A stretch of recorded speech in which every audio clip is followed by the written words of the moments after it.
Hello, welcome back to today's reading of short story from R.K. Narayan's compilation called Malgudi Days. Today's story is titled Wife's Holiday. It starts. Kannan sat at the door of his hut and watched the village go its way. Sami the oilmonger was coming up the street, driving his ox before him. So, what happens in these small villages is the ox knows the route, the houses where they stop regularly for supplying oil. So, he has just to flick the rope and the ox will take the cart and go to the next house where it has customer and it will stop there. Where the oilmonger will just look around, talk to people, shout oil like that and maybe get any other customers. And he will know that the cart will wait for him at the next house. So the oilmonger was coming up the street, driving his ox before him. He remarked while passing. He told Kannan, "Oh, so this is your idling day? This is your day for rest, relaxing, idling? Why don't you come to the Mandapam this afternoon?"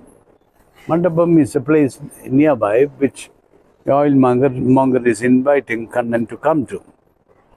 Some more people passed, but Mandapam, like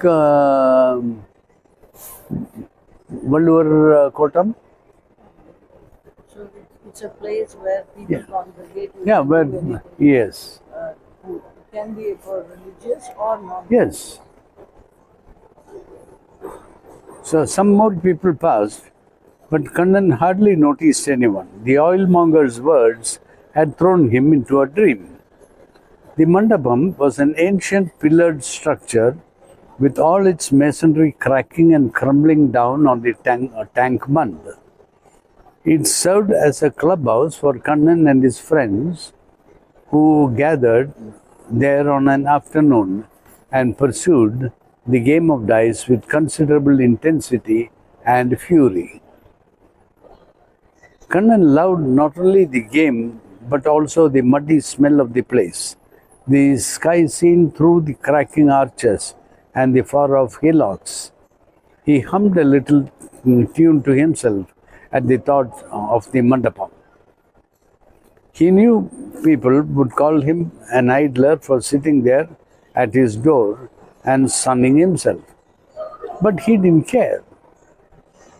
He would not go to work. There was no one to goad him out of the house. His wife being still away, it was with a quiet joy that he put her into a bullock cart and saw her off a few days ago.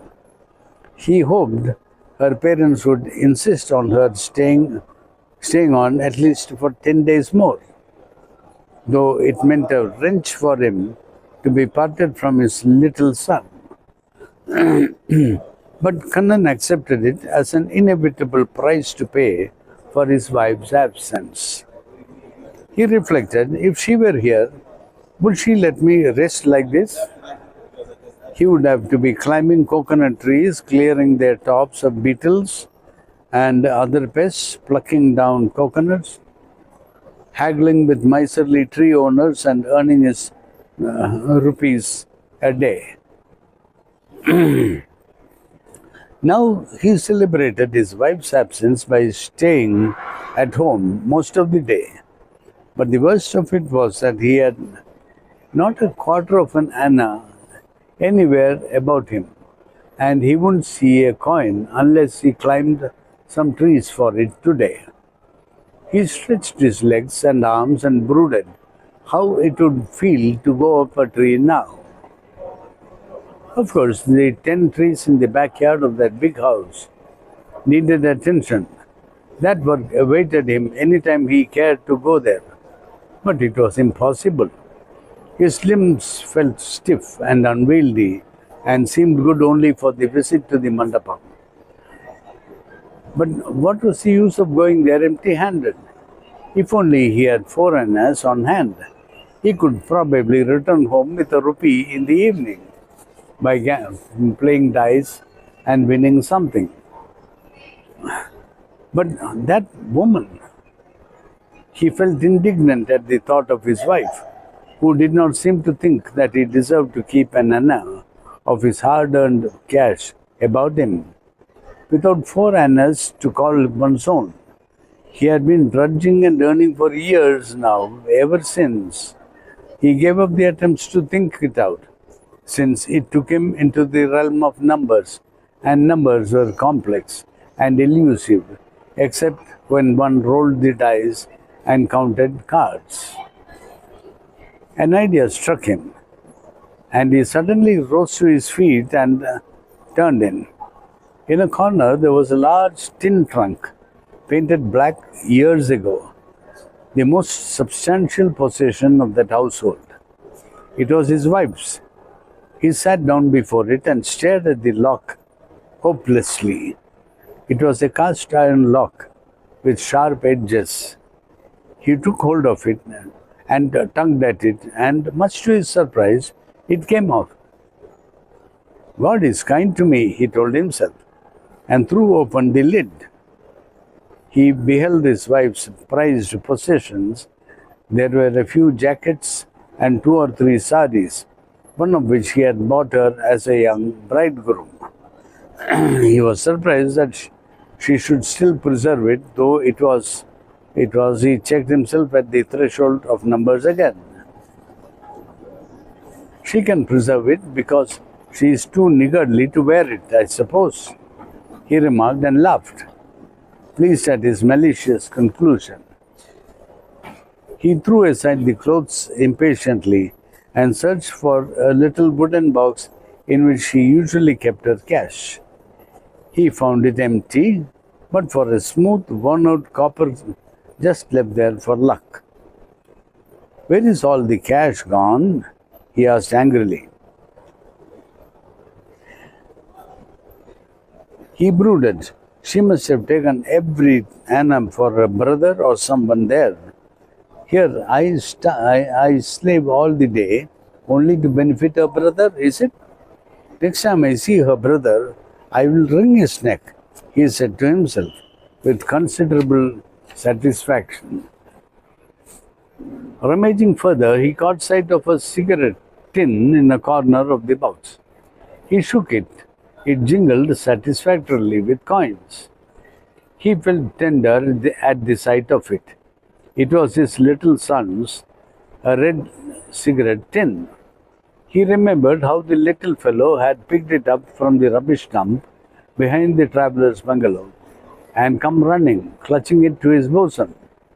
The boy had played with the red tin the whole day in the street, filling it with dust and emptying it, and then Kannan had suggested he make a money box of it, the young fellow protesting against it vigorously. But Kannan argued with him elaborately and became so persuasive that his son presently accepted the proposition with enthusiasm. When the box is full, I'll buy a motor car like that boy in the big house. I must also have a mouth harmonium and a green pencil. Kannan laughed uproariously on hearing his son's plans. He took the tin to the blacksmith, sealed its lid with lead, and had a slit cut on it, just wide enough to admit a coin. It became a treasure for the young fellow, and he often held it aloft to his father for him to drop a copper coin. The boy quite often asked with a puckered brow, "Father, is it full? When can I open it?" He always kept it in his mother's trunk, safely tucked away amidst the folds of her saris, and would not rest until he saw the trunk properly locked up again. Watching him, Kannan often remarked proudly, "Very careful boy. He will do big things. We must send him to a school in the town." Now Kannan shook the box, held the slit up to the light, and tried to find out how much it contained. A dull resentment that he felt at the thought of his wife made him prey to a wicked idea. He held the box upside down and shook it violently till he felt deaf with the clanging of coins. But not one coin came out of it. The blacksmith had made a good job of it. The slit was exactly the thickness of a coin, which could go one way through it. No power on earth could shake a coin out of it again. After a while, Kannan paused and asked himself, "Am I right in taking my youngster's money?" "Why not?" whispered a voice within seductively. "Son and father are the same. Moreover, you are going to double or triple the amount. And then you can put it all back into the box. That way it is really a benefit you are conferring on the son by opening this little box." That settled it. He looked about for something with which to widen the slit. He got up and ransacked an old assortment of useless things, strings, bottle corks, cast-off shoe, and so on. Not a single sharp instrument anywhere. What happened to that knife? He felt annoyed at the thought of his wife, that woman's habit of secreting away everything on earth, or perhaps she had carried it away to her brother. He clutched the box and kept banging it against the floor for a while. It only lost shape and looked battered, but it would not yield its treasure. He looked about. There was a framed picture of a god hanging by a nail on the wall. He took down the picture and plucked out the nail. He threw a look at the god on the floor, felt uneasy, and briefly pressed his eyes to its feet. He brought in a piece of stone, pressed the nail over the box with one hand, and brought the stone down on it with the other. The nail slipped sideways, and the stone hit his thumb and crushed it to a blue. He yelled with pain and flung away the box. It lay in a corner and seemed to look back at him viciously. "You dog!" he hissed at it. He sat nursing his thumb for a while, looked again at the red tin, and said, "I will deal with you now." He went to the kitchen corner and came out bearing a large stone pestle with both hands over his head. He held the pestle high above the box and dropped it vertically. It proved too much even for that box, which flattened and split sideways. He put his fingers in, scooped out the coins hungrily, and counted 6 annas in 3 pi copper coins. Annas and pi are money. In India, in olden days, we used to have pi and we used to have annas and rupees. So it was 6 annas and 3 pi copper coins. He tucked up the coins at his waist in his dhoti, locked the door, and started out. At Mandapam, luck deserted him, or rather, never came near him. Within a short time, he lost all his money. He continued on credit for a while till someone suggested he should give up his place for someone else more solvent. He rose abruptly and started homeward while the sun was still bright. As he turned into his lane, he saw at the other end his wife coming up with a bundle in one hand and the youngster clinging to the other. Kannan stood stunned. "May it be a dream," he muttered to himself. She came nearer and said, "A bus came this way, and I returned home." She was going towards the door.